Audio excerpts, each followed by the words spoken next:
Swadharma Jnana Vairagya Sadhya Bhakkaiga Gocharaha Narayana Param Brahma Gita Shastre Samiritaha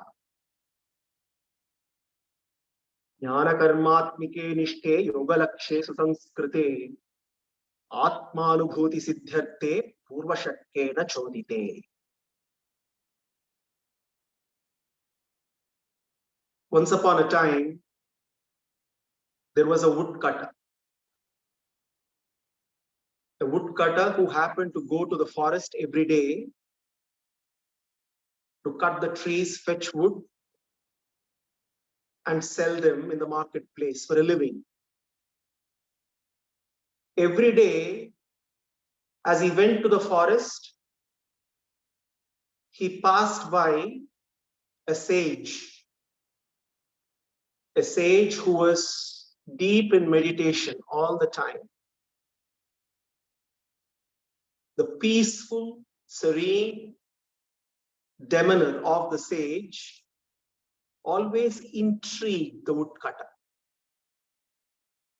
And therefore, taking courage, one day the woodcutter approached the sage.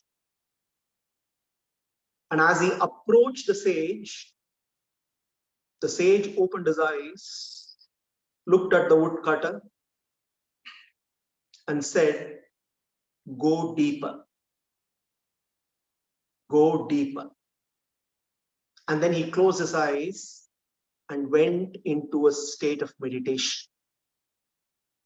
Taking the cue from the sage, the woodcutter went deeper into the forest that day.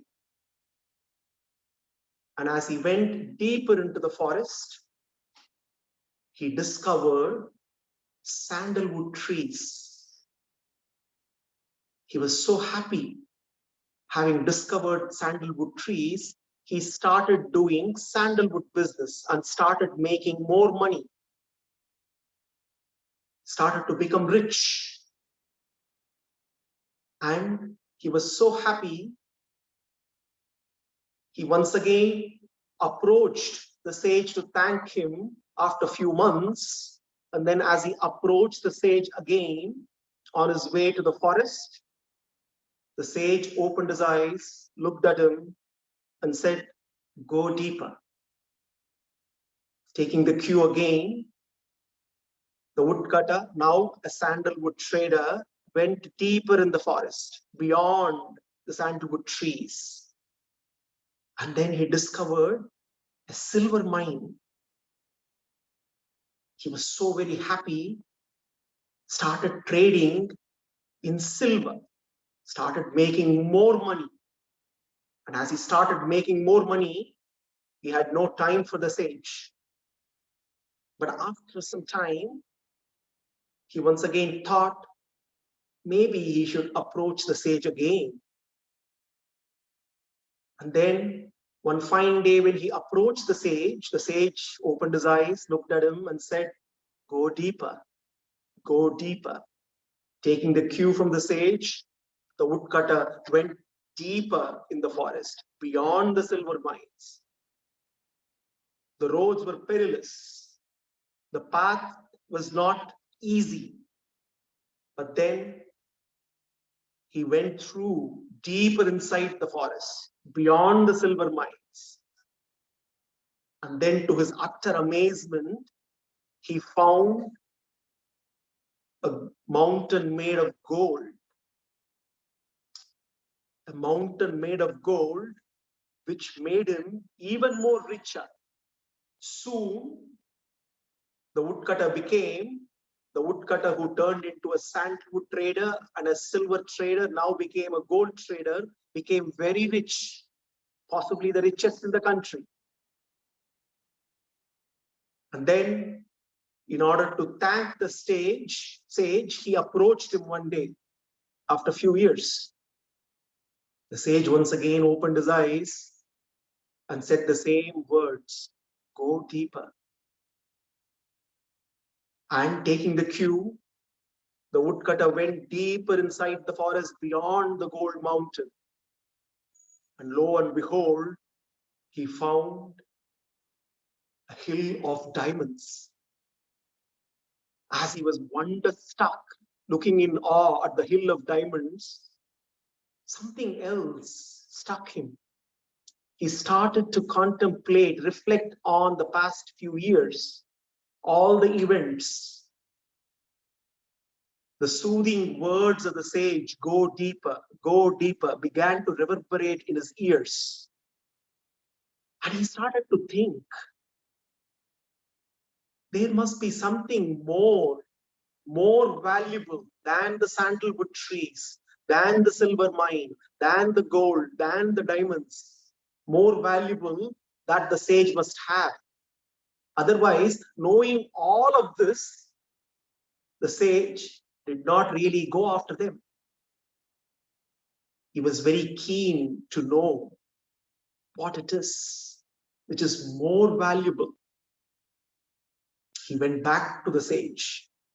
And when he approached the sage this time, the sage not only opened his eyes, the sage welcomed him and said, now you have finally arrived. I have been waiting for you. And once again, the sage looked at him and said, go deeper,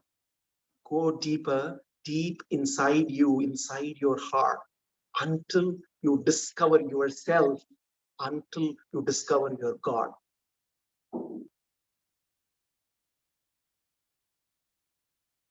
Dhyana, meditation,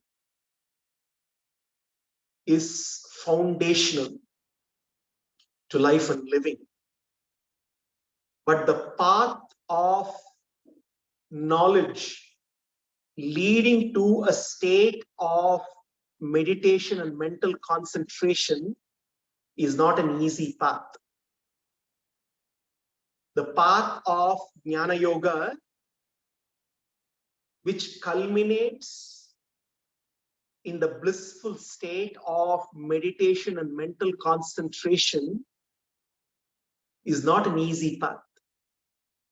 And that is the reason why Krishna not only teaches the path of knowledge, the pathway of Jnana Yoga, he also teaches the pathway of Karma Yoga.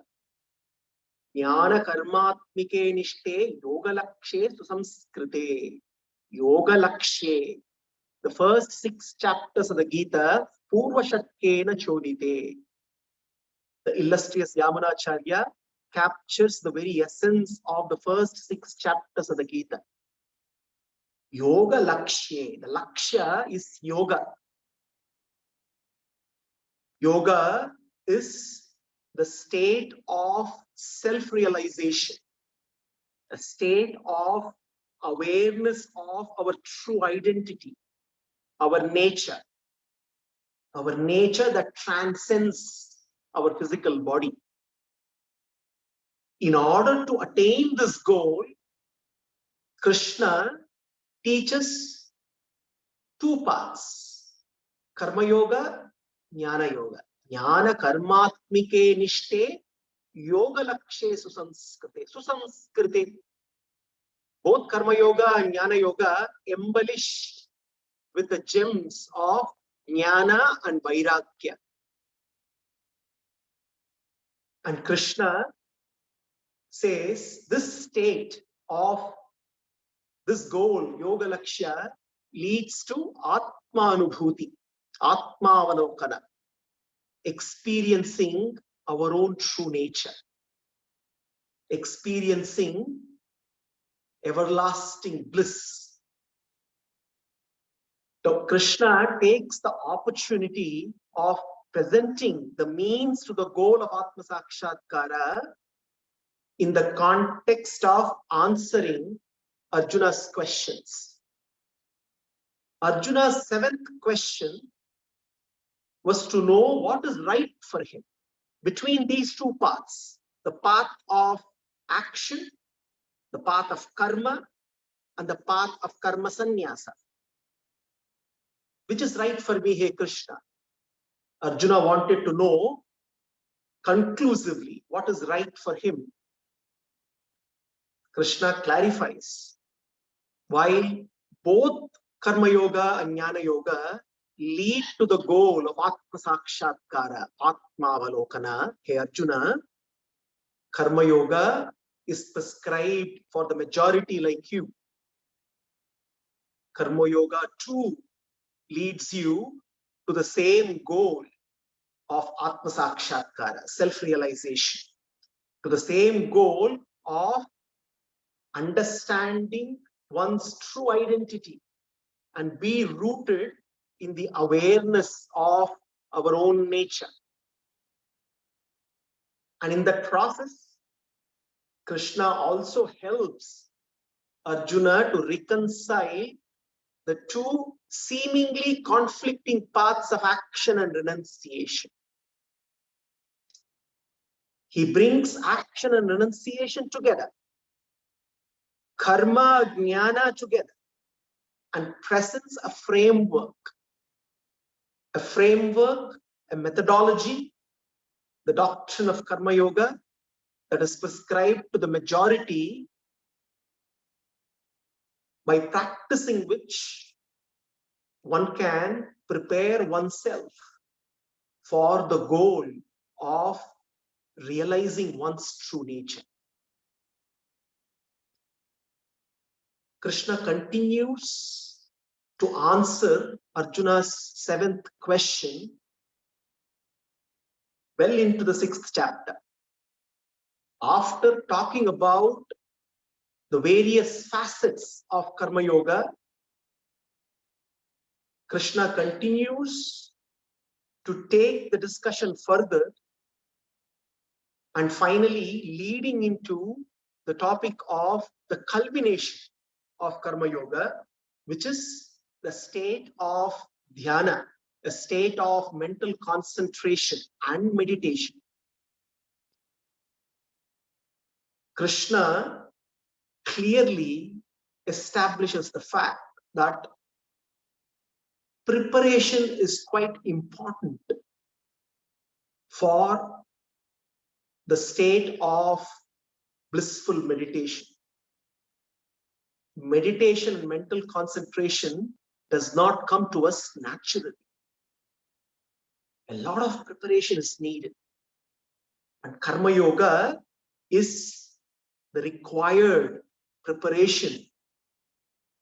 Karma Yoga prepares one to be fit for mental concentration and meditation. Krishna declares, Hey Arjuna, anashritaha karma phalam karyam karma karoti yaha sa sannyasi cha yogi cha na niragnircha na chakriya. Arjuna, there is no need for any confusion. A sannyasi or a yogi, both are one and the same, Krishna says. A karma yogi is a sannyasi because he also practices renunciation. It is inner renunciation, not necessarily outer renunciation. He says, Arjuna, karyam karma karotiyaha. What is important? Until one reaches that state of self-realization, it is very important not to renounce work. Renouncing work is not going to lead one to a state of mental concentration and meditation. One needs to necessarily perform one's duties. One needs to perform one's roles. And it is only through performing one's duties one can prepare the mind. Preparation of the mind is so very important. Normally we think that in order for us to do any work properly, normally we think we cannot do work properly when we are absent-minded. We need to understand it is not being absent-minded that we cannot do proper work. It is not that when the mind is absent. It is just that when the mind is not in the present, that we cannot do proper work. Our mind needs to be in the present. If we need to do work which is effective, if we need to do work which can be called a duty, contributory, selfless work, aligned to a higher cause, rooted in the principle of detachment. The mind necessarily needs to be in the present, which means it requires control over the mind. It requires mastery of the mind. Krishna therefore talks about a yoga ruda, one who is as contrasting him to a mudha. A mudha is one who surrenders to the sense objects. A yoga rudha reverses the equation. A yoga rudha reverses the equation. Instead of surrendering to the sense objects, he makes the sense objects surrender to him. Until one reaches the state of a yoga rudha, it is important to not renounce work. It is to renounce attachment to the fruits of work. It is important to renounce attachment to the kartrutva buddhi, attachment to the fruits of one's result, one's work. But after reaching the state of a yoga rudha, renouncing actions, renouncing work becomes a choice.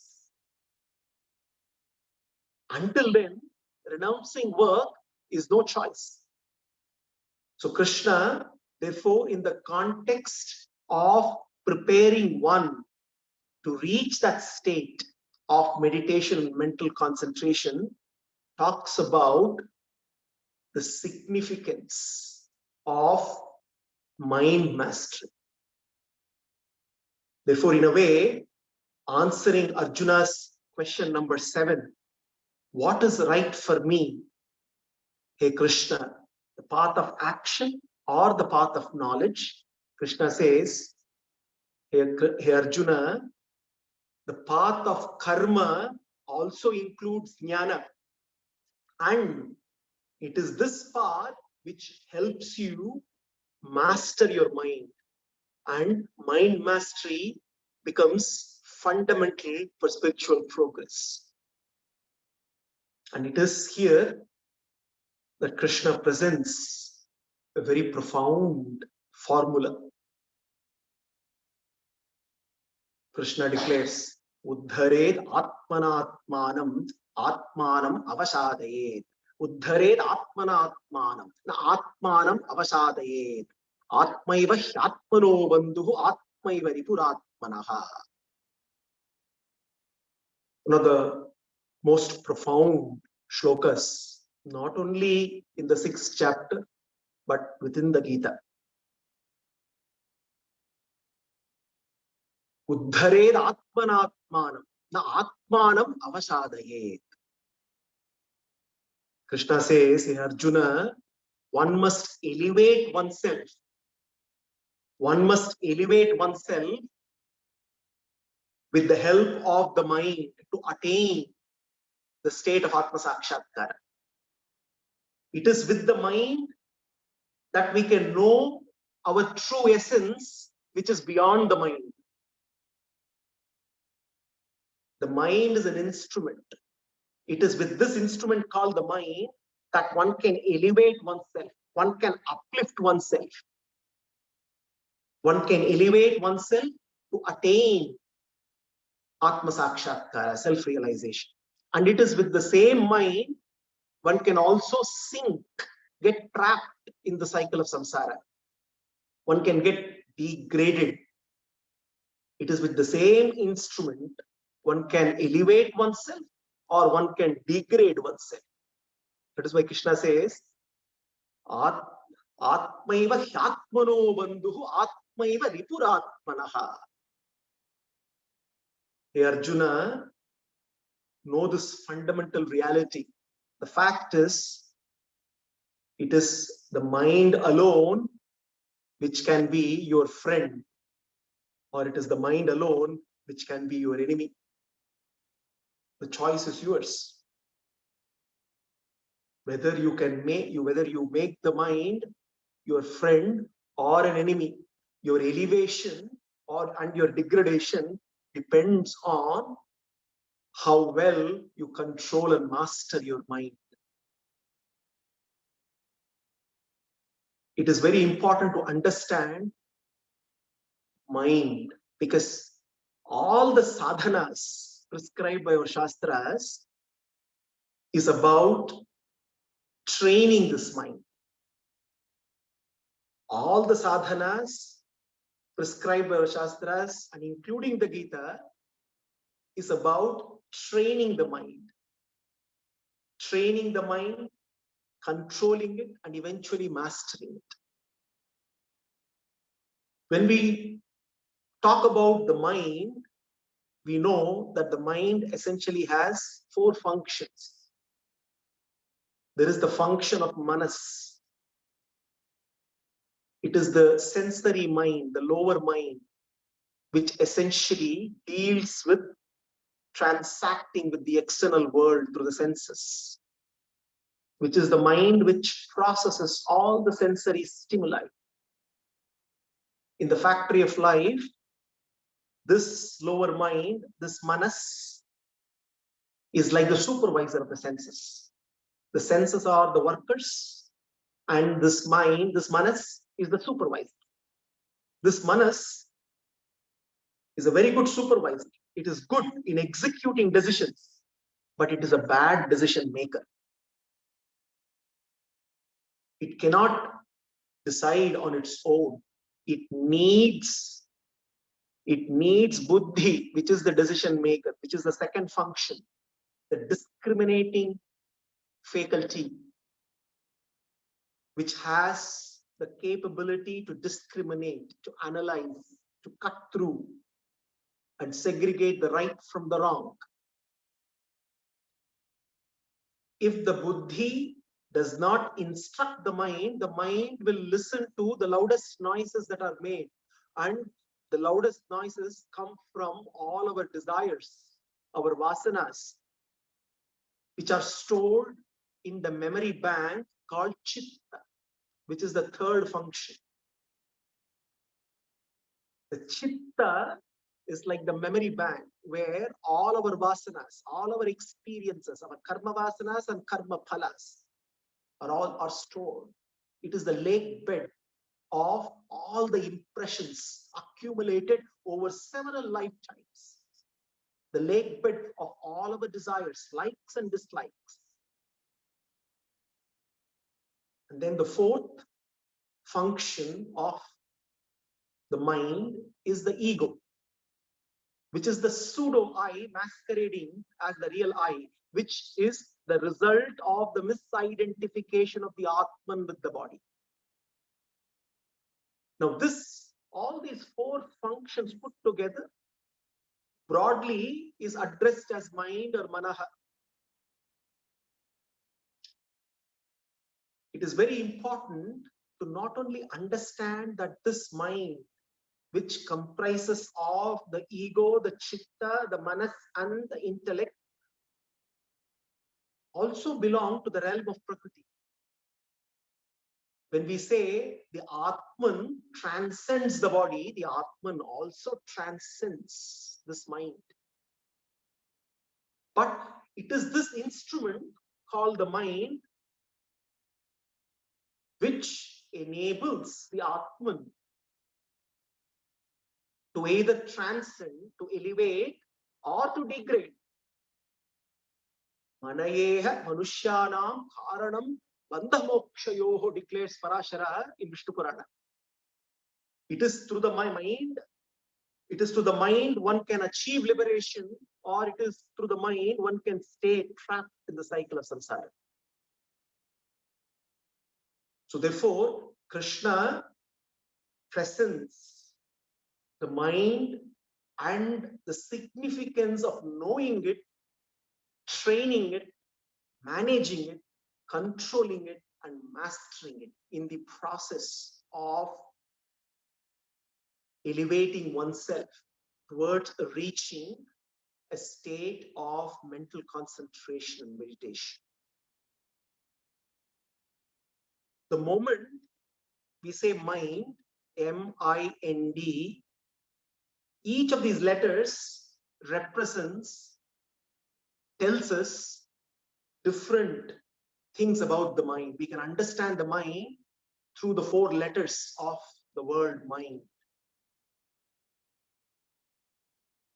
The mind mutates. It mutates, it modifies, it magnifies, it multiplies. It mutates, it modifies, it magnifies, it multiplies, it misleads. The I in mind tells us the mind impels. The mind impels and instigates imagination. The N in the mind tells us that it is normally by design noisy. And the D in the mind tells us that the mind is a double agent. It always acts as a double agent. Therefore, one needs to be constantly be cautious. One needs to be vigilant. Uddhared atmanatmanam. Atmanam avasadaye. The mind helps one to progress and elevate or degrade. Why? Because most often, if we leave the mind to be on its own, it only degrades because it mutates and modifies every event. Every event is mutated. Every event as it happens, the mind mutates the event. It modifies the event. The mind has all of us have our own mental map. It's like when we are on a journey, in an unknown territory, unknown terrain, we need a map. In the journey of life, each of us have our own mental maps. Because of our own mental maps, each of us create our own universes, our own worlds. What is out there is so very different to what is in here. My world is so very different to your world. We may look at the same thing, but the same thing can be registered in the mind as totally two different things because of our own mental maps. Most often, the map is distorted. And normally, when we are on a journey, if we are lost, if the map is distorted, the solution is not to change the territory, to change the map. Similarly, in our life journey as well, the solution is not to change the territory, it is to change the mental map. Now, there was this lady who was so very afraid of driving, fearful of driving all the time, so very anxious. So every time she got into the car, she was so very anxious. So she started telling herself that maybe I should get trained using a first aid kit so that I can drive without fear. So she went and got trained using first aid kit. But then that was not enough, as the anxiety of driving was still there. Then she started telling herself, maybe first aid kit alone may not be enough. I must become a good nurse so that if there is an accident, I can nurse myself. So she went and got trained in nursing. That was also not good enough. Even after becoming a nurse, the anxiety of driving remained. She started telling herself, maybe if there is a bigger accident, maybe I should even know to perform some quick surgery. So she went and became a doctor. And even after that, her anxiety of driving remained. No, if only the solution for removing anxiety of driving is to do MBBS, then each and every driver has to necessarily do an MBBS. No, it is not to try to change the territory. One must change one's mental map. If the mental map is not changed, the map will distort the territory. The mind mutates every event. Every event as it happens is modified. The mind makes the event, modifies it, and then the event becomes something which is liked or disliked, good or bad. An event is an event, but the mind modifies it to become a good event or a bad event, like or dislike. Not only that, the mind misleads. There are only situations in life, but a situation, when it gets interpreted, what is objective, when it becomes subjective, becomes a problem. An objective fact cannot be controlled. An event that happens, a situation that has happened, the mind, instead of looking at it objectively, interprets it, misleads, and makes it a problem. And a situation becomes a problem because the mind misleads. It not only mutates, modifies, and misleads, the mind also magnifies. It also magnifies a problem. What is supposed to be a very small problem is magnified. It not just adds, it multiplies. Because it adds to the present, the past, and the future. Everything is always, the regrets of the past, the baggage of the past is always added on. And the expectation of the future is always added on. And in that process, it's like a man, instead of carrying 5 kgs of weight, 5 kgs of baggage going uphill, starts to carry 50 kgs of baggage going uphill. He struggles and gives up at some point.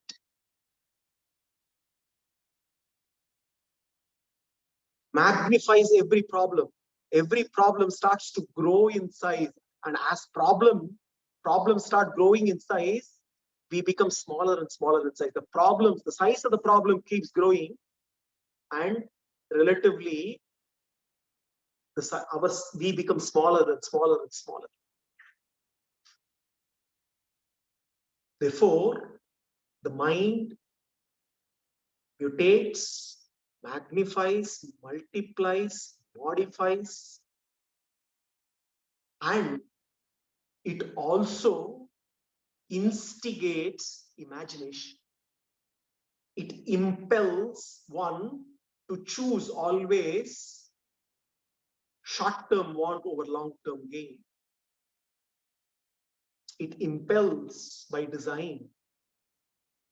It impels by design always to choose pleasure over good, short-term over long-term gain, short-term want over long-term gain. Always taking the shortcut. It instigates imagination. Always imagining pleasure where there is none, or imagining a greater pleasure where it is only small, magnifying the magnitude of the pleasure. Imagining things where there is none. It's like an alcoholic knows that by drinking today, he is going to suffer a bad hangover tomorrow. But the mind tells him that it is worth it. Imagines a greater pleasure where there is none.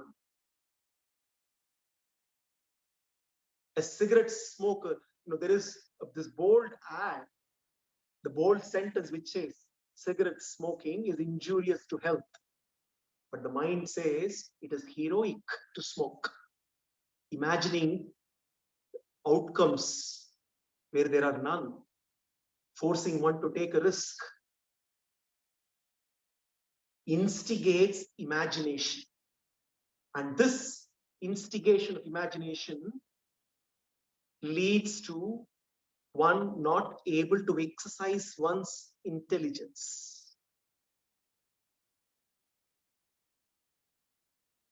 The mind also by design is noisy.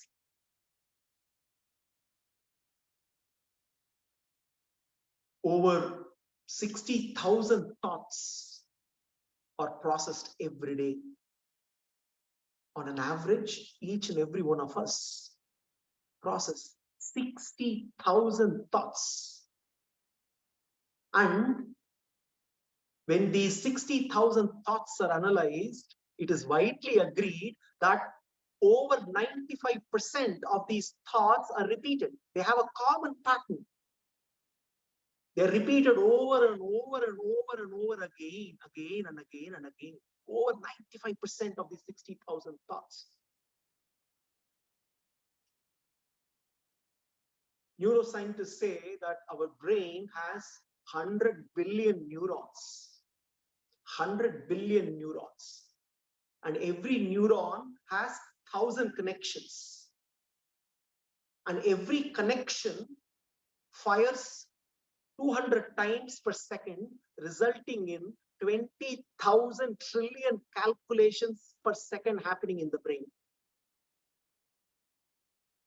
Every thought actually is resulting in a shower of chemicals in the brain at the physical level. So even when we look at it at the physical level, 20,000 calculations happening, all consuming loads of vital energy. Even a small percentage of drop in the number of thoughts would dramatically change the quality of life and living. This is where dhyana and dhyana yoga becomes so very crucial. The mind is by design noisy. Even when we shut off the external world, the internal world is even more noisier than the external world. So therefore, uddhared atmanatmanam, if one needs to elevate oneself, one needs to shut the internal noise substantially. Otherwise, the atmanam avasadayet, the internal noise is going to create only disturbance, and there can be no peace. And the mind is a very dangerous double agent. The D talks about this dangerous aspect of the mind. A spy becomes a double agent when the spy not only works for one's home country, the spy also starts working for the hostile country. That such a spy becomes a double agent. Very dangerous. And one needs to constantly watch out. Similarly, the mind by design is a double agent. The mind not only works for the Atman, it also works for the world. And it has this natural affinity with this world. Now, the mind is indispensable, no doubt. But it's also not trustworthy, not dependable, not reliable. It is indispensable because it is the only tool available to the Atman to transact with the external world. It is this subtle prakriti, mind is also subtle, made of subtle prakriti. It is this medium between the spiritual and the material.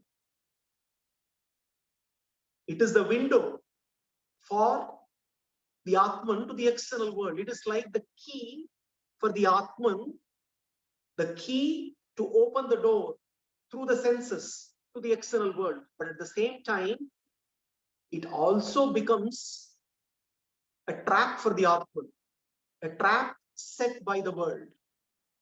That is why it is a double agent. That is why Krishna says, Atmaiva hyatmano bandhuhu, Atmaiva ripuratmanaha.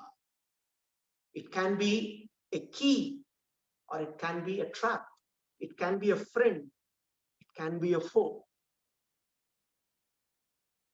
One necessarily needs to know the nature of the mind, its functions, its workings, and train the mind in such a way that one can use the mind, not be used by it. If we do not use it, it uses us by design.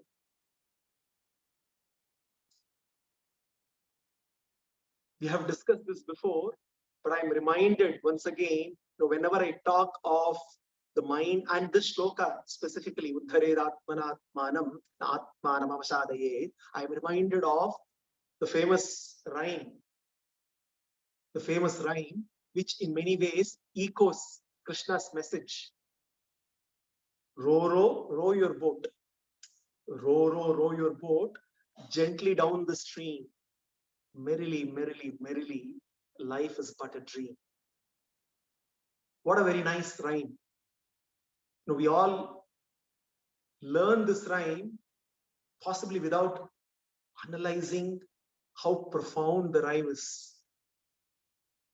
In the context of mind mastery, in the context of Krishna's declaration, Uddhared Atmanatmanam na Atmanam Avashadaye. Elevate oneself by using one's mind, or one will get degraded by one's own mind.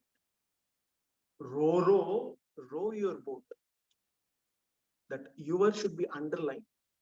Row your boat. We are all good at rowing somebody else's boat. Krishna says, row your boat. Each and every one of us have to row our boat. It is very important to row our boat and very important to row.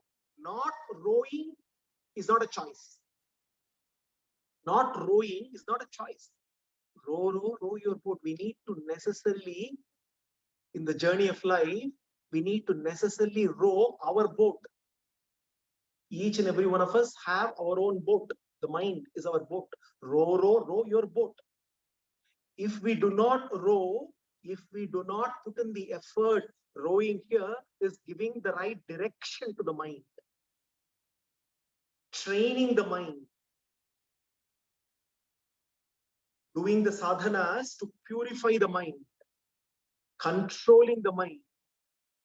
If we do not put our effort, then the mind will drive us.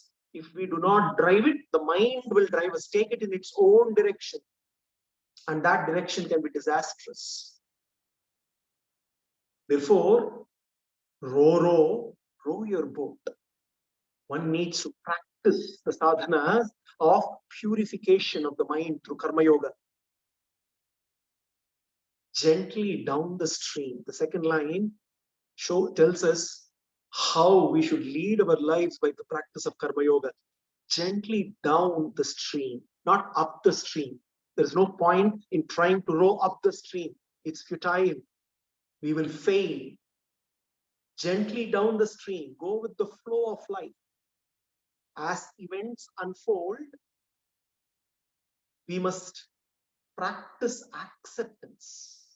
Non-acceptance, defending against the events, resisting the events is because of giving attention to our own ego, is disastrous, robs us of all our vital energies. And it's like trying to row upstream. Rowing downstream, going with the flow of life, is practicing acceptance, prasada buddhi, accepting people, situations, things as they are. And with this acceptance, take responsibility.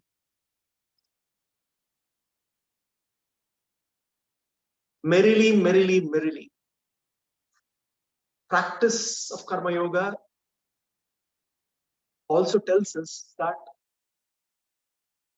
real joy, real happiness is doing the action itself. And when one enjoys the action that is performed, the results are taken care of. The journey has to be celebrated. No point in being just anxious about the destination. Merrily, merrily, merrily, life is but a dream. No, life is but a dream. It is very important. The word dream is here to be understood as life is but, has to be a cherished aspiration. A cherished aspiration, a cherished goal to make it meaningful. Otherwise, it can become a nightmare. If one lets the mind rule us, life can become a nightmare. But if one takes charge of the mind, then life can be a cherished aspiration, can be truly meaningful. Therefore, Krishna, through this anchor shloka of Uddhared Atmanatmanam Atmanam Avashadayet Atmaiva Hyatmano Bandhu Atmaiva Ripuratmanaha, clearly demonstrates the importance of mind mastery, knowing the mind, training the mind, and mastering the mind, so that the aspirant, the seeker, can successfully elevate himself and reach a state of mental concentration and meditation. Whether one chooses the path of action or the path of karma or karma sannyasa, the path of action or the path of total renunciation after reaching a state of Atma Sakshatkara, in both the situations, but in both the cases, mind mastery is a prerequisite.